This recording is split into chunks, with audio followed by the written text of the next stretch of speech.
Hello प्यारे मित्रों, नमस्कार। स्वागत है आपका हमारे सफ़र विथ कुमेश यूट्यूब चैनल पर। मित्रों, आज मैं आपको टेंस का जो 12 क्लासिफिकेशन कराया था उनमें से मैं आज पहला आपका जो टेंस है यानी कि प्रेजेंट इंडेफिनिट टेंस और वो लेकर के आया हूँ। और आप लोग इसको बहुत अच्छे से पढ़िएगा, उसके बाद में देखिए आप लोगों का टेंस कैसे बनता है। ठीक, तो मित्रों हमारा जो 12 क्लासिफिकेशन में था उसमें मैं पहला प्रेजेंट का जो था वो 4 क्लासिफिकेशन कराए थे। उसमें मैं आज आप लोगों को जो पहला हमारा टेंस था प्रेजेंट इंडेफिनिट टेंस वो मैं शुरू कर रहा हूं। प्रेजेंट इनडेफिनिट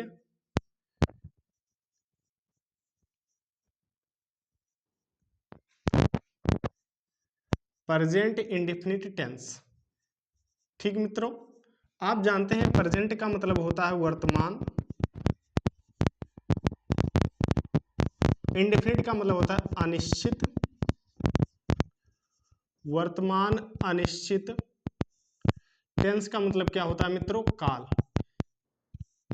तो इसका अगर कहीं पर आपका प्रेजेंट इंडेफिनिट टेंस वाला जो होता है वाक्य, उसका मैं अंग्रेजी में कैसे अनुवाद करता हूं तो ये वहां पर मैं आपको बताऊंगा। यहां पर मैं ये बताऊंगा। ठीक, तो मित्रों सबसे पहले आप पहचान यानी कि पहचानेंगे कैसे कि ये वाक्य जो हमारा है वो प्रेजेंट इंडेफिनिट का ही है। तो आप पहला हेडिंग यही डालेंगे, पहचान। पहचान का मतलब क्या होता है मित्रों? जो वाक्य हमारा होता है ना उसको हम कैसे पहचाने कि ये प्रेजेंट इंडेफिनिट टेंस का है। तो आप इसमें लिखेंगे जिन हिंदी वाक्य के अंत में, मतलब ये हम नहीं लिखेंगे भाई, हम केवल पहचान लिख दे रहे हैं। आप लिख लेना ऐसे, जिन हिंदी वाक्य के अंत में ता है, अगर किसी भी हिंदी वाक्य के अंत में ता है आ जाए, कामा ते हैं आ जाए, कामा ता हूं आ जाए, ऐसे आदि। आदि का मतलब होता है ऐसे, आदि शब्द आवे, आदि शब्द आवे या आते हैं। ठीक, आते हैं तो इसे हम तो इसे हम तो इसे हम प्रेजेंट इंडेफिनिट टेंस के अंतर्गत रखते हैं, के अंतर्गत रखते हैं। मित्रों आप देख रहे हैं कि अगर किसी भी हिंदी वाक्य के अंत में आपका ता है, ती है, ते हैं, ये सब आ जाएंगे तो आप उन सभी वाक्य को प्रेजेंट इंडेफिनिट टेंस के अंतर्गत रखेंगे। ठीक है, अगर मान लिया मित्रों कि ये सब कहीं अगर वाक्य बीच में है, सबसे लास्ट में, अंत में नहीं है, तो वो प्रेजेंट इंडेफिनिट टेंस आपका नहीं होगा। ठीक, तो मित्रों जिन हिंदी वाक्यों के अंत में ता है, ते हैं, ता हूं आदि शब्द आते हैं तो इसे हम प्रेजेंट इंडेफिनिट टेंस के अंतर्गत रखते हैं। ठीक, तो ये तो हमारा हो गया पहचान। और मित्रों जो प्रेजेंट इंडेफिनिट टेंस होता है ना, ये हमारा 3 प्रकार का होता है। 3 प्रकार का कौन कौन होता है? तो वाक्य यहां पर मैं 3 प्रकार बनाऊंगा। तो पहला हमारा जो वाक्य बनेगा वो अफर्मेटिव कहते हैं इसको, अफर्मेटिव। अफर्मेटिव का होता है मित्रों मतलब सकारात्मक। क्या होता है मित्रों? सकारात्मक। ठीक, और दूसरा वाक्य हमारा होता है निगेटिव। इसका मतलब होता है नकारात्मक।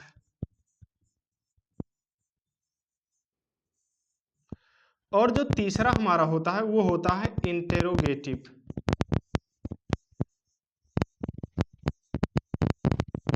इंटेरोगेटिव और इसका मतलब होता है प्रश्नवाचक। प्रश्नवाचक। मित्रों यहां पर अगर आप अफर्मेटिव सेंटेंस करेंगे तो हो जाएगा आपका सकारात्मक वाक्य, यहां पर नेगेटिव सेंटेंस करेंगे तो हो जाएगा आपका नकारात्मक वाक्य, और यहां पे इंट्रोगेटिव सेंटेंस करेंगे तो आपका हो गया प्रश्नवाचक वाक्य। मित्रों अगर मैं देखूं सही से तो इन दोनों को यानी कि असर्टिव सेंटेंस और निगेटिव सेंटेंस, इन दोनों को जब मैं मिलाऊंगा तो ये हमारा बन जाता है मित्रों असर्टिव सेंटेंस। क्या बन जाता है मित्रों?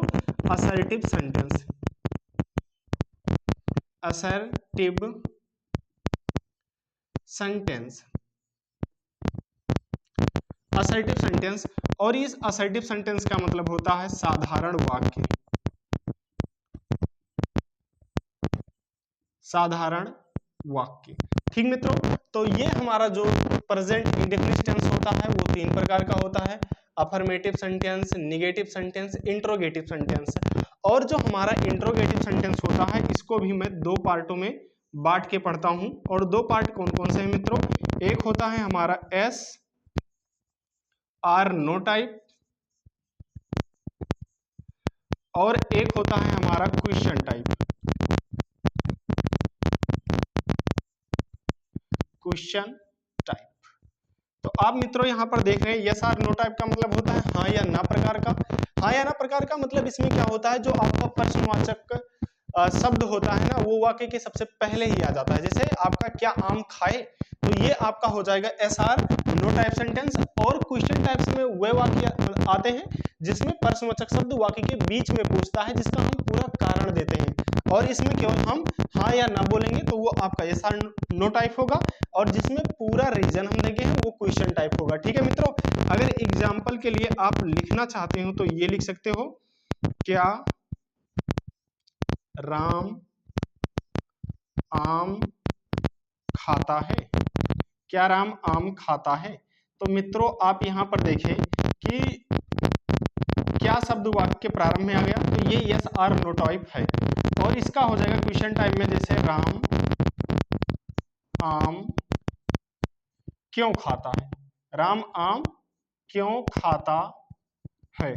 तो मित्रों यहां पर आप देखिए ये आपका हो गया क्वेश्चन टाइप, यानी कि इसमें पूरा आपको कारण देना है कि आम क्यों खाता है। भाई जिंदा रहने के लिए खाता है या कुछ और करने के लिए खाता है? और यहाँ पर आपको सिर्फ यही बता देना है हाँ खाता है या फिर नहीं खाता है। तो मित्रों आप ये आराम से देखें कि हमारा टेंस जो होता है प्रेजेंट इंडेफिनिट टेंस, ये हमारा जो होता है वो कितने प्रकार का होता है भाई? 3 प्रकार का, affirmative sentence, negative sentence, interrogative sentence होता है। ठीक है मित्रों, और जो इंट्रोगेटिव हमारा होता है वो 2 प्रकार का होता है, एस आर नो टाइप होता है और क्वेश्चन टाइप होता है। कितने प्रकार का होता है मित्रों? 2 प्रकार का होता है, एस आर नो टाइप का होता है और क्या होता है हमारा? क्वेश्चन टाइप होता है। तो मित्रों आप यहाँ पर इसका क्लासिफिकेशन देखें और प्रेजेंट इंडेफिनिट टेंस का आप पहचान याद कर लीजिएगा। आप हमारे साथ बोलेंगे, वे वाक्य जिनके अंत में ता है, ती है, ते हैं आते हैं तो उन्हें हम प्रेजेंट इंडेफिनिट टेंस के अंतर्गत रखते हैं। ठीक है मित्रों, तो चलिए मैं आगे चल रहा हूं। अब अफर्मेटिव सेंटेंस को मैं विस्तार से पढ़ूंगा और इसमें वाक्यों का अनुवाद भी मैं करूंगा। ठीक मित्रों, तो आप लोग हेडिंग डाल लेंगे अफर्मेटिव सेंटेंस, और अफर्मेटिव सेंटेंस को हम क्या कहते हैं? सकारात्मक वाक्य। सकारात्मक वाक्य का मतलब होता है इसमें नकारात्मक कभी भी नहीं आ सकता है। ठीक, तो मित्रों आप पहले डालेंगे अफर्मेटिव सेंटेंस।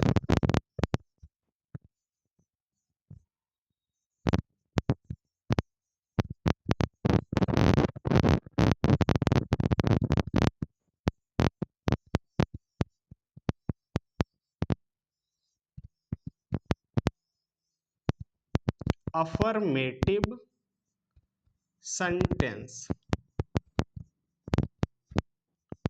क्या हेडिंग डालें? Affirmative sentence.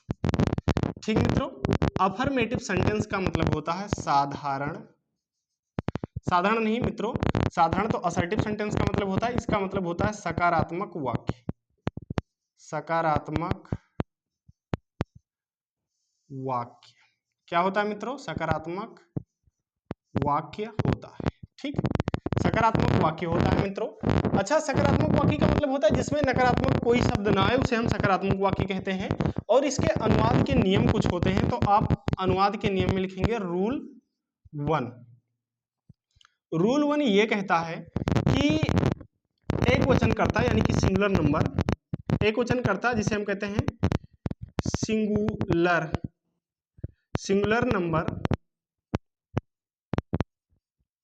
सिंगुलर नंबर के साथ, सिंगुलर नंबर के साथ मेन वर्ब, मेन वर्ब का मतलब होता है मित्रों मुख्य क्रिया, मुख्य क्रिया, मुख्य क्रिया में यस या ईएस का प्रयोग करते हैं, का प्रयोग करते हैं। ठीक मित्रों, रूल नंबर हमारा 2 क्या कह रहा है? तो रूल नंबर 2 हमारा ये कह रहा है कि प्लूरल नंबर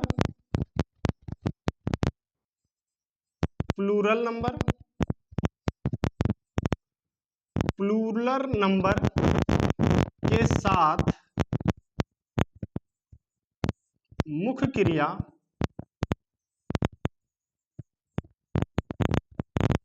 क्रिया में यस या ईएस का प्रयोग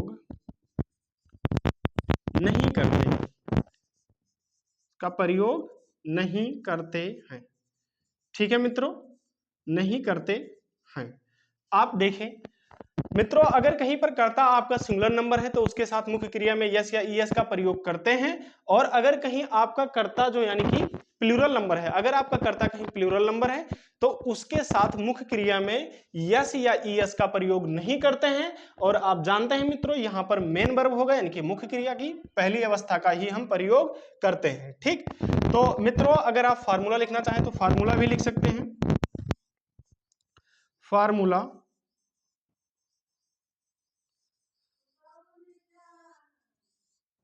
फार्मूला क्या कह रहा है? सब्जेक्ट प्लस हेल्पिंग वर्ब तो कोई होता नहीं है तो हो जाएगा मेन वर्ब। और मेन वर्ब में मित्रों आप अगर कहीं पर एक वचन करता है, सिंगुलर नंबर है, तो उसके साथ यस या ईएस का हम प्रयोग कर देंगे। और अगर कहीं आपका एक वचन सिंगुलर नंबर नहीं है तो वहां पर मैं यस या ईएस का प्रयोग नहीं करेंगे। और उसके बाद में हमारा मेन वर्ब के बाद में आ जाएगा ऑब्जेक्ट, ऑब्जेक्ट का मतलब कर्म, और उसके बाद में हमारा अदर वर्ड आ जाएगा, और अदर वर्ड के बाद में हमारा फुल स्टॉप आ जाएगा। तो मित्रों आप यहाँ पर कितना आसानी से देखें कि मेन वर्ब में यस या ईएस का प्रयोग किया जा सकता है। ठीक, तो मित्रों एक एग्जांपल मैं आपको बोल रहा हूं और आप इसका ट्रांसलेट करके तुरंत दिखाएंगे। एग्जांपल जैसे पहला, राजा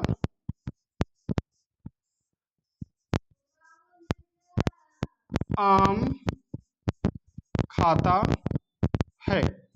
राजा आम खाता है, तो आप इसका ट्रांसलेट कैसे करेंगे? आप देखिए पहले राजा है तो राजा का आप अंग्रेजी लिखेंगे द किंग। क्या होता है? The king, the king. और जो द किंग है आपका सिंगुलर नंबर है कि प्लूरल नंबर है? तो मित्रों आप यहां पर देख रहे हैं कि द किंग जो होता है वो हमारा क्या है? सिंगुलर नंबर है। और सिंगुलर नंबर के साथ में मेन वर्ब में यस या ईएस का प्रयोग करूंगा। तो आप मित्रों मेन वर्ब जो होता है यहाँ पे खाता है, और खाता का हो जाएगा ईट, खाता का क्या हो जाएगा? ईट हो जाएगा। और यहाँ पर द किंग, इसमें यस लगाएं कि ईएस लगाएं ये आपको समझ में नहीं आ रहा है। तो मित्रों आप देखिए द किंग आपका क्या है? सिंगुलर नंबर है, और सिंगुलर नंबर के साथ हम ईट में हमेशा यस का प्रयोग करते हैं, और उसके बाद में इट्स द मैंगो हो जाएगा, और ये फुल स्टॉप। तो मित्रों इसमें आप कंफ्यूज हो गए कि सर यहाँ पर मैं यस क्यों लगाया? तो इसके लिए कुछ नियम है जो मैं आपको नोट करके लिखा दे रहा हूं। यहां पर लिख लेंगे आप नोट। अगर जिन हिंदी वाक्यों के अंत में, सॉरी, जिन वर्ड्स के अंत में, जिन वर्ड्स के अंत में, जिन वर्ड्स के अंत में, जिन वर्ड्स के अंत में आपका ओ हो, कामा सी एच हो, कामा CCH हो, कामा डबल ओ हो, कामा यस हो, कामा डबल यस हो, कामा डबल ओ हो, तो इसमें ES लगाते हैं, ES लगाते हैं। बाकी सभी के साथ, बाकी सभी के साथ यस का प्रयोग करते हैं, यस का प्रयोग करते हैं। तो मित्रों आप यहां पर देखें बड़े आसानी से, तो मैं कुछ वाक्य आपको घर के लिए दे रहा हूं जो आप घर से बना करके और लाएंगे, और हमारे कमेंट बॉक्स में कमेंट करके जरूर बताएंगे। ठीक है मित्रों, तो चलिए मैं होमवर्क दे रहा हूं घर के लिए कुछ, तो आप लोग करके लाएंगे जरूर।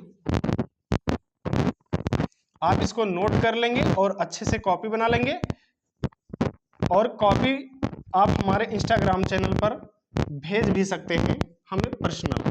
ठीक मित्रों, देखिए होमवर्क के लिए मैं कुछ वाक्य आपको दे दे रहा हूं जो घर से आप लोग बना के लाएंगे। पहला, वह जाता है, वह जाता है। दूसरा, रमेश स्कूल जाता है। और तीसरा, हम जंगल में कल से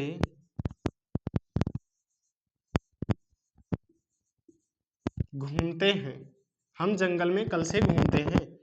और चौथा, वे आम खाते हैं। तो मित्रों, ये आप ट्रांसलेशन करिएगा और हमारे कमेंट बॉक्स में कमेंट करके बताइएगा। फिर मैं अगले वीडियो में मिलता हूं। आज के लिए जय हिंद, जय भारत।